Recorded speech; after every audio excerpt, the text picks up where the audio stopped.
এবার থেকে duplicate voter খুঁজতে পারবেন বিএলওরাও। নতুন অপশন চালু করা হলো তাদের জন্য। খোঁজ করতে অপশন দেওয়া হলো তাদেরকে। অপশনের নাম ডুপ্লিকেট ইলেক্টর ভেরিফিকেশন।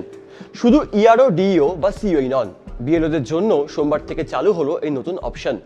একই নামে একাধিক জায়গায় ভোটার রয়েছেন, সেই ভোটাররা একই ব্যক্তি নাকি আলাদা তা জানা জরুরি। তথ্য যাচাই না করলে স্বচ্ছ তালিকা সম্ভব নয় বলে মনে করছে নির্বাচন কমিশন। নতুন অপশন অনুযায়ী যদি কোনো ভোটারকে বিএলও অ্যাপে ডুপ্লিকেট ভোটার বলে দেখায়, তখন বিএলও সংশ্লিষ্ট সেই ভোটারের বাড়িতে যাবেন।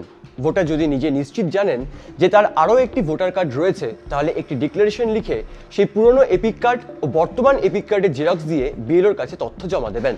যদি কোনো ভোটার নিশ্চিত না হন, তাহলে একটি ডিক্লারেশন লিখে বর্তমান এপিকের জেরক্স দিয়ে বিএলওর কাছে জমা করতে হবে।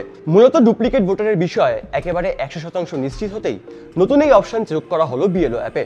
অন্যদিকে ভোটকর্মী ও বিএলও ঐক্যমঞ্চের সাধারণ সম্পাদক স্বপন মণ্ডল বলছেন, রাজ্য জুড়ে বহু বিএলওদের কাছে কমিশন থেকেই একটি তালিকা গিয়েছে।